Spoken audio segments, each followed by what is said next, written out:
नमस्कार। चर्चा में सभी दर्शकों का स्वागत है। एक देश के लिए, उसकी जनता के लिए खाद्य सुरक्षा का आश्वासन करना एक प्राथमिकता रहती है।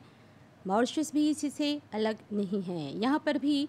अधिकारियों की तरफ से फूड सिक्योरिटी का आश्वासन करने के लिए कई तरह के कदम उठाए गए हैं या फिर उठाए जा रहे हैं। उन्हीं में से एक एग्रीकल्चरल मार्केटिंग बोर्ड की स्थापना है। आज की चर्चा में हम एएमबी और साथ में जो फूड सिक्योरिटी हैं उस पर बात करेंगे। और आज हमारे अतिथि जो हैं वो हैं एएमबी के जनरल मैनेजर श्री विकास ओरी जी। नमस्कार। और साथ में हैं head operation officer Sudhir Ramdeen ji, आपको भी नमस्कार। प्रोग्राम में आप दोनों का स्वागत है।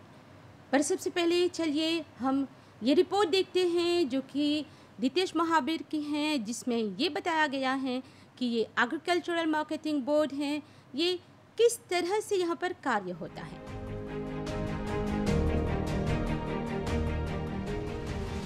जीवन की इस भागा दौड़ी में जहां कोविड-19 महामारी से सावधानी बरत रहे हैं, वहीं पे घर में सब्जी की कमी न हो इसकी भी चिंता होती है। लेकिन आपकी इस चिंता को दूर करने के लिए ministry of agro industry and food security के तले एएमबी कार्यरत है, मतलब एग्रीकल्चरल मार्केटिंग बोर्ड काम करते हैं। सब्जियों का निर्यात करते हैं और निर्धारित दाम पर आपके घर तक पहुंचाते हैं। तो आइए आज हम देखेंगे यहाँ पे काम कैसा होता है। चीन, भारत, इंडोनेशिया जैसे देशों से आलू, लहसुन, प्याज तथा गाजर जैसी सब्जियों का निर्यात करके मॉरिशसीय सब्जी मंडी में जहां कमी होती है वहां एग्रीकल्चरल मार्केटिंग बोर्ड पूरी करता है।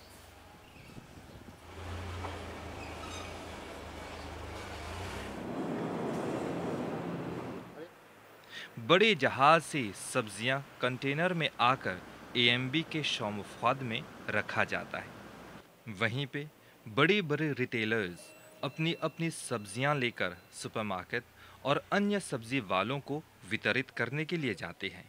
बाकी की सब्जियां शोमफाद में रखा जाता है। एएमबी सब्जियों के साथ साथ ग्लास जार और मसाले का भी निर्यात करता है। इन सब के दाम मंडी की स्थिति को देखकर निर्धारित किया जाता है।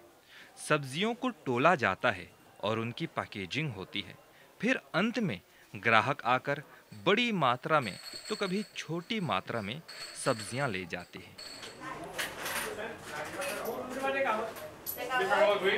खास तौर पे कोविड महामारी के अवसर पर मॉरिशस से सब्जी मंडी में कोई कमी न हो और निर्धारित दाम पर यहाँ की सब्जियां आपके घर तक पहुंच जाए, एग्रीकल्चरल मार्केटिंग बोर्ड का यही उद्देश्य है। इसी तरह यहाँ के कर्मचारीगण जोश और उत्साह से काम करते हैं ताकि यहाँ के आलू, प्याज और लहसुन से आपके खाने का स्वाद न बिगड़े। सीधे रामदीन जी, आज हमने एग्रीकल्चरल मार्केटिंग बोर्ड और साथ में खाद्य सुरक्षा पर बात करते हैं। जा तो हमी के थोड़ा सुन ये बतावा, अभी ये रिपोर्ट देखला एएमबी के लेके ओकर भूमिका के बारे में आप और थोड़ा सा खुलासा दिबा। जानिला एएमबी स्थापित होल बा 1963 में। एगो ला लॉ जोन बा मॉरिशस एग्रीकल्चरल मार्केटिंग एक्ट के तहत उ स्थापित होल बा। उ में का होला, मार्केटिंग बोर्ड जब सब चीज़ जोन है कंट्रोल प्रोडक्ट है ओकर पुवा तनसुन लाज बा, तनसुन चौड़ा बा। तो मॉरिशस एगो छोटा टापू है। तो फूड सिक्योरिटी खातिर खाद्य जोन खाइला सामने हमनी लोकल स्टॉके करीला सा और जोन कमी रहिला तो हमनी आपूर्ति करीला सा। जब हमनी के रखब जब कमती कबो कमती नहीं हुई। तो हमने के विकास ओरी जी थोड़ा सुन बताओ कौन तरह से आप लोग फूड सिक्योरिटी एंश्योर करेला जा देश में। तब जब पोजीशन लोकल रहेला जोन सेफ्टिस रहेला वही एएमबी किन के स्टोरेज में जाई जा और दिखला जा जे कमी हुई तो बाहर से लेके आइला जा। हालांकि हमने स्टेबलाइज कर जाओ सप्लाई तो कबो पेंडरी नहीं हुई, कमी नहीं हुई और हर भर्ती साल से कब जा जनता लोग के आलू, प्याज और जो कंट्रोल प्रोडक्ट है वो सब प्राप्त दे। तो थोड़ा सुन विस्तार से हमने के बतावा कौन कौन प्रोडक्ट जोन बातें आप लोग कंट्रोल करेला जा। कंट्रोल प्रोडक्ट जो बोलिया सा हमनी जो स्टेपल फूड है आलू है, प्याज है, लहसुन है और इससे मांस है जिनसे बढ़िया बीज बढ़ी जा सा तो है चीज जो फ्रेश होन सा वो लोग कंट्रोल प्रोडक्शन सा लालवा तहत कंट्रोल प्रोडक्शन सा। अच्छा, तो अभी दिखते हैं जा बजट में ये ऐलान करल गल बा, गारंटीड स्कीम के बात करल गल बा, थोड़ा सा निकर पर खुलासा दे। तो स्कीम जो बा वो प्लांटे का दिन जो हमने खेतिहर हुआ सा वो लोग के आगे में हमने आलू बेचे थे जो बीज है 45,000 रुपये लाटन अभी जो होता वो लोग 25,000 रुपये लाटन में किनत वन सा जमे वो लोग के पोजिशन जो है जिमीने हो जाए जैसी पैदावार करें सा। और फिर एक में एगो स्कीम है तो और एक खाली लोग जिस पूछों पे करन जा प्लांटाशन से आगे जब प्लांटाशन हो जाए तब बाद में कहता हूँ जिस पूछों पे कर लें जा 45 मिल जो टन कुते होल तो कम से खाली आधा वो लोग पे करें जा और लेगे गवर्नमेंट सरकार दिए लोग के सब्सिडी के मतलब कि ये जब बीज खरीदे आवेलन जा ये बीज है प्याज आलू और लहसुन के बीज है। हाँ। अच्छा, और खाली ये 3 गो प्रोडक्ट मेन बाटे स्टेपल बाटे और एकर अलावा जजाम भी लोकल में लेके हमने बेची ला जा कम दाम में काहे खाली एएमबी ही सकेला ये सब बीज सीड के इंपोर्ट करे आयात करे दूसर लोग नहीं सकब से बोले कि खाली आईएमबी चीज आयात करेला प्रीवे लोग जैसे बड़ा प्रोप्रिएटी सुक्रिया बा जैसे बड़ा प्लांटे बा वो लोग के हमनी इम्पोर्टेशन देविला सा आने के सिमा आईएमबी वही में कंट्रोल रखेला चाहेला जाने के कितना बीज आने तो सा कितना प्लांटा था अब और कितना रिकॉल करब सा तो हमने देखिला जाक आईएमबी जोन बाटे उ दाम भी निर्धारित करेला मतलब कि प्राइस भी फिक्से करेला तो हमने के थोड़ा सा बतावा कौन प्रक्रिया है कौन तरह से काम कराल जाला। ऐसे तो आईएमबी दाम नहीं फिक्स करेला लेकिन हमने के रिकमेंडेशन पर मिनिस्टर कॉमर्स से फिक्स कर गल पैंडेमी में बहुत आबी होता है जिनमें कि प्याज और आलू 700 रुपये बहुत महंगा बेचा चलन जा धी से एगो डिसीजन कैबिनेट लिया के दाम फिक्स होल अभी कहूँ जेबा 20 रुपया से जैसी नहीं पे करबा आलू और प्याज मतलब अते ई दामवा ई फिक्से नहीं रहल हाई पैंडेमिक से शुरू करनी है जनता की सहायता खातिर। हमने कोविड काल में जियत हैं जा ई पैंडेमिक अभी भी जारी बाटे गत साल भी रहल ऐसन में जो एएमबी बाटे ओकरा कौन कठिनाई के सामना करे के पड़ल बाटे। बहुत कठिनाई के सामना पड़ल करे के जाना तो सगरो देश में दुनिया भर में ई पैंडेमिक बा तो हमने के आपूर्ति खातिर जैसे बोले जैसे अच्छा पूंजी जो मिलेला हमने के पड़ल हाली देख के आने के बस हमने तनी सुन दूर है से ना फासिल में बा लीड टाइम जो है कोमान पासे करे के और जो है पूंजी आने के मोइस में कम से कम 40 दिन लगेला और 40 दिन में बातों नहीं रहल कंटेनर नहीं मिलत रहल ओकर फ्रेट मौते हो गल और बातों दाँत पर नहीं आवत रहल तो हमनी पड़ल तनी सुन जेस्यों करे के तनी सुन यहाँ से करे के हुए जब देश भर में आलू और प्याज हुई। और ये भी याद बात है कि गत साल बहुत से लोग शिकायत भी करत रहलन जा कि जो खासकर जो छोटा विक्रेता लोग रहलन जा व्यापारी वो लोग के आलू प्याज नहीं मिलत रहल ई सब बेचे के। हाँ आलू वो लोग के नहीं मिलत रहल का हो रहल जो बड़ा हुआ सा बड़ा मौसम जो हुआ सा छोटा मौसम को नहीं देवत हुआ सा वो दाम खातिर तब कले हमनी ऑर्गेनाइजे करके सब कोई के जो आवता मार्केटिंग में जो रजिस्टर्ड हुआ सा सब कोई के जितना पड़ल वो लोग के दे के तो सुन कोटा में जैसे जितना कंसुमे करी जा सेमेंट भर हम देने आएंगे सर। जैसा कब्जा बोले अब इस तरह की समस्या फिर से नहीं आई भगवानी करी फिर से कोई मतलब कि लॉकडाउन होई पर यदि लॉकडाउन की स्थिति भी होई तो इस तरह की समस्या नहीं होई। जानेला पहला पैंडेमिक के बाद हमने एगो सीख मिलल तो ओकर से एगो लेसो मिलल तो वैसे हमने के जो नोम व्हीकल है कामी मौते कर दें जा कभी जो प्रॉब्लम हुई तो हम ये लिब्रेजोन चेक करब जा और जैसे बोला सब क्वालिटी के प्रॉब्लम हो पहला पैंडेमिक में जो मिनिस्टर आगो के जो हेड ऑफिस रहल आईएमबी में बनल रहल खुद मिनिस मानिस गोबिन आके कोजिनाशो हुए से हो और बहुत तरह से हमने के सहायता करलन वाप निकाले के वैक्सीन करे के बस कि एगो लेकिप के काम है। हमने खाली एक समय चलता रहल प्याज आलू मॉरिशस में खाली यही बचा देना जा का होल जहाँ चाह कंसोमाशों गिरे के कंसोमाशों मौते हो गल अपने लगे पैसा नहीं बा घरों में पकाए के रेस्टोरेंट नहीं जाए के जस्ती कीन के रखे के तो इस सब पर हमने के सिपोती करेंगे। तब थोड़ा सा हमने के बतावा ये जो आईएमबी बातें कौन तरह से खेती हर लोग के और मदद करेला।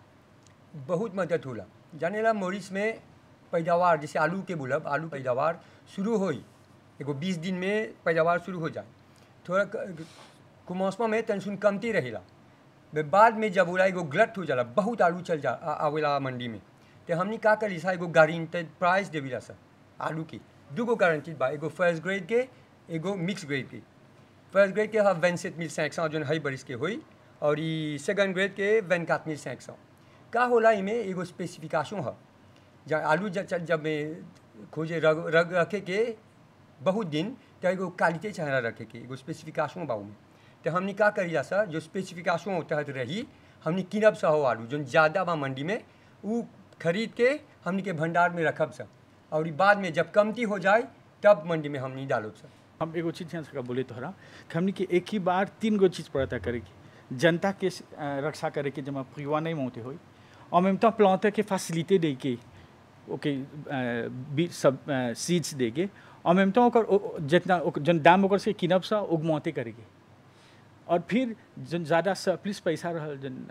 गवर्नमेंट के हमनी बिजनेस में गवर्नमेंट की देनी जा रहा मतलब एगो बैलेंस करे के है में तो देखिला जा कबो मंडी में एक ही तरह के आलू प्याज ने रहेला कबो निमन आलू मिलेला कबो मारू भी मिल जाला काहे स्थिति रहेला जाने ला ई पेरिसेबल बोलल जाला आलू जोन हा प्याज और लहसुन ई पेरिसेबल है वो डिपेंड होएला मोरिस में हमने जब किनब सा देख के किनी जा सर हमने जो आयात कर लिया सा उस सप्लायर लोग विदा कर लेवन सर हमने नहीं सकब सर जाने हुआ कि कौन कंडीशनों में वो लोग खेताई कर लेवन सा कैसे विदा कर लेवन सा वही होला जब कभी कभी अच्छा मिलेला ओके एक दूसर कंटेनर में एगो अच्छा दूसर मिलेला ई होला कैसे सकब जा एगो सेल्फ सफिशिएंसी की ओर बढ़े आत्मनिर्भरता की ओर बढ़े काहे कि जैसे कि बोला कबो बहुत ज़्यादा मिलेला तो वो जो मिलेला ओके नहीं सकब जा स्टोरेज करे साल भर के प्रयोग खातिर बस नहीं होई नहीं कंसोमेशन जस्ती बहुत हाँ तो हम मतलब कि यहाँ पर एगो स्कोपो बा नौजवान लोग हों जा कि अभी ले देमान आलू और प्याज के हम मॉरिशस में और IMB एगो मौसे गाँवची दे लोग की तो हमने के पड़ेला तो बाहर से किन के आने के तो हमने के देश में मतलब कि ई आलू के स्टोरेज के लिए कौन कौन फैसिलिटीज़ बातें IMB के यहाँ IMB हमने यहाँ आलू स्टोके करे के 4,500 लोग 5,000 टन के सकब सा स्टोके करी ई आलू के प्याज के 400 टन सकब सा स्टोके करे और ई लहसुन के 300 टन। अच्छा और कहाँ कहाँ आप लोग के बातें ये सब स्टोरेज सब स्टोरेज मुकावे में बा और ये हुए हमने सीज रखीला सा 800 टन सकब सा रखी जैसे बहुत कि हमने के शुरू में माना कि 2019 में हमने के इरादा रहल और स्टोरेज कैपेसिटी बहुत करेगी जैसे कि क्लीनी में लेकिन जब पैंडेमिक आल तो हमने के पड़ल बहुत सावधान रहेगी अपन जो पैसा बात है बहुत सोच के इन्वेस्ट करेगी बस कि हमने बहुत खोजी ज़्यादा दाम में किन के कैसे लहसुन आके मॉरिशस में हाउ दाम नहीं उगमौते करनी जा तो मतलब हमने अभी बहुत पूरा है सब लेकिन बाद में जिस सिचुएशन नॉर्मल हो जाए तो हमने और जगह में लेनो में लेसिड में और जगह स्टोरेज करे खोजब कैसे से कब्जा जो इन फूड सिक्योरिटी बातें एक बढ़ाए कैसे से कब्जा मॉरिशस को सेल्फ सफिशिएंट बनाए देखा जैसा हमने वो लोग सहायता करते जा प्लांटिया लोग की फागे भी बहुत रिसर्च करके और लैंडस्कोप अभी जो ना लैंड बैंक बने लेवा माना कि जब अपनी प्लांटी खोजी मॉरिशस में तो कि माटी मिला था कम दाम में सेमॉस भी मिला था और एगो मॉस से गाँवची मिला था तेकर में एगो वोलंटे चाहेला जनता की और एक में सका बोले कोऑपरेट जन तापिस लोग हो जाए जान गल हो जा कैसे बोल वो लोग जस्ती पोजिशन करे जाते हैं हमने लगे कृषि के ज़मीन भी बातें और जैसे कि बोलन काफ़ी लोग भी दिलचस्पी दिखावत हैं उनसे ताबिस्मों भी बातें जो उनकी प्लांटाशों करेला और लोगन के सकब जा और प्रोत्साहित करे जिसमें सकें जा आय ये सब रोपे और हमार विचार से इससे जुनियर जोन है हमने नहीं सकब सा सेल्फ सफिशिएंट बनी बस ओकर जोन स्वाद है आलू के स्वाद है जब जस्ती दिन रखबा कोल्हू में वो बिगड़ जाए वही तालरवा बोला जोन कैसे मारू आलू मिलता ये सगरा तब हो जाए ऐसे तो हमने जैसे बोले थे आलू हमने हमारे सोच से 2 महीना के कोसो मासों चाहिए आने की 2-3 महीना चाहिए आने के चाहिए आपूर्ति करेगी और सकबजा बोले कि हमने के देश में कौन कौन किस्म के आलू अभी बातें अभी जो मेन है वो है स्पूंटा जो सब आदमी खोजन सकीने के लंबा आलू स्वाद आलू जो स्वाद बा और दिलावे बा जोन जोन स्टोके करे जासे हमने बफर खातिन जोन जोन बफर का बोलल जला जोन हमने के जोन ट्रांजिशन है लोकल और इंपोर्टेशन और लोकल और इंपोर्टे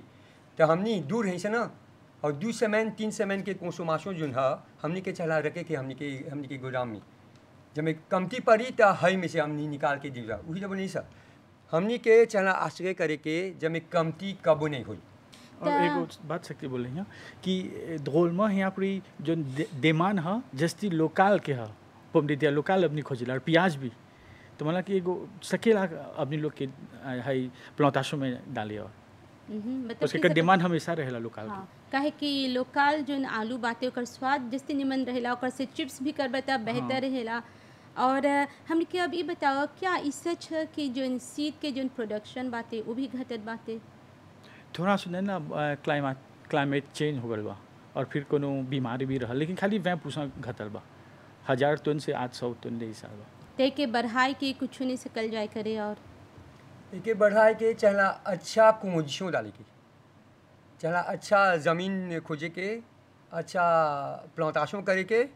गुड एग्रीकल्चरल प्रैक्टिस चला करे के तब सकेला उगाव के हुई तो कोनो नवा टेक्निक भी नहीं बात एक मजे इस सब प्लांटेशन करे के हुआ था फागे करत और जन से कि नया तरह के सीड भी पोजिया करे बजट में जोन जोन फैसला के ऐलान करल गल बा कैसे एके इम्प्लीमेंटेशन करबे जा आप लोग देजा हो गल बा है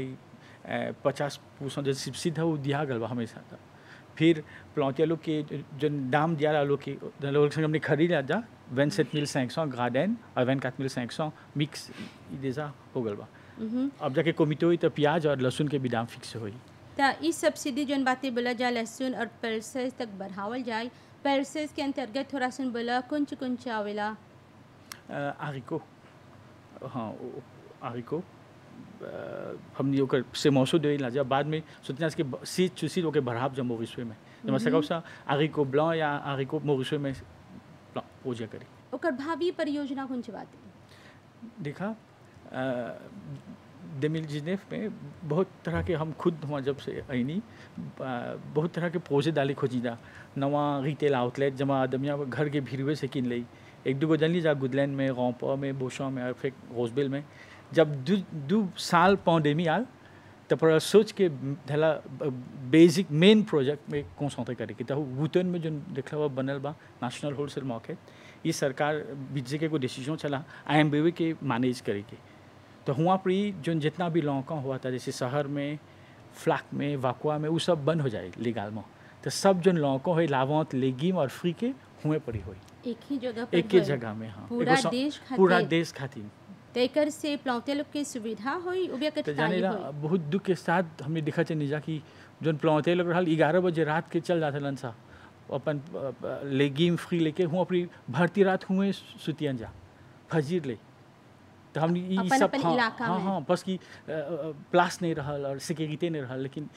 अब औसे नहीं रही वो लोग फजीर कहियन जा अब बेचियन जा और तू लेता हूँ एगो कंप्लेंट रहल के लोग के रेसी नहीं मिले ट्रासाबिलिटी नहीं रहल कंट्रोल नहीं रहल तो इस सब प्रॉब्लम के रेजूट खातिर नहीं बना था उतन में जो बन गल बा और भगवान की कृपा से ये साल लॉन्च से कर दी यही बरिस अच्छा और AMB के लेके और कौन सी बोले खुजबा जाने ना हमने जो चिप्स है एगो छोटा सन एगो एक्सपोजिशन करत हैं सर छोटा आदमी जो चिप्स बनावे खोजता है एगो फॉर्मेशन होई हमने शुरू करने साल कि माँ किने के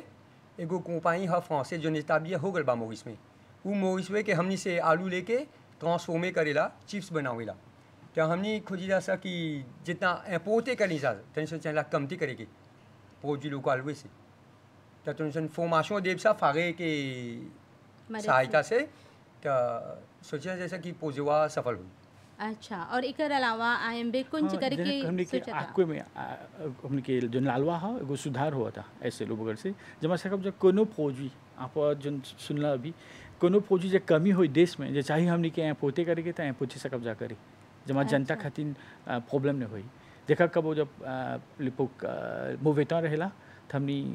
काहो लीसू जब कोनो त्योहार रहेला तो लीमो कोको भी आने लाजा। हाँ, मतलब कि जब भी कोनो सब्जी के अभाव रही हाँ। कोनो भी वजह से सब वजह आप लोग पोते करे हाँ। त ई कदमवा भी हुआ था लागू हुआ था हाँ हुआ था। हाँ और एके और भी बढ़ाए के मतलब बढ़ाए कि खोजत दूसर है। सब्जी तक फल तक एके बढ़ाए के आप लोग सोचत तो हवा बोली रखे हमने के लिए तो बहुत चीज़ करे के रहल, लेकिन हमने अभी क्राइसिस मैनेजमेंट करते थे जस्ती पैंडेमिक में हम की प्रॉब्लम हो बस कि हमने नॉन स्टॉप काम करनी जा जो हमने नहीं काम कर शायद तोहरा नहीं मिलत खाए की ला पुलिस की नहीं मिलत जन सर्विस ला सौते में खाए के नहीं मिलत तब पर कमुआ कर ले जाए के और फिर भी रेड जोन के सामना करे के कमती स्टाफ से जस्ती काम कर लन जाए लोग। और आईएमबी के बहुत से बिक्री स्थल भी बातें थोड़ा सा याद दिलाई बा हमने के दर्शक लोग के कहाँ पर बातें देश में रोजबेल में बा, गुडलैंड्स में बा, रिवेट जिरापा में बा, क्योपिप में बा, रिवेट des Anguilles में बा और शहर में बा। तो जब पर इसे कब्जा बोले दाम जोन बातें अन्य दुकान के अपेक्षा ज़्यादा सस्ता रहेला। हाँ ज़्यादा सस्ता रहेला वो काहे करी ऐसा हमने फिक्स नहीं होला दमवा ना चला रेगुलराइजे करे के हमने रेगुलराइजे करे से टेंशन नीचे आने के जमे स्टेबलाइजे हो जाए। अरे को कॉम्पिटिशन करे आजा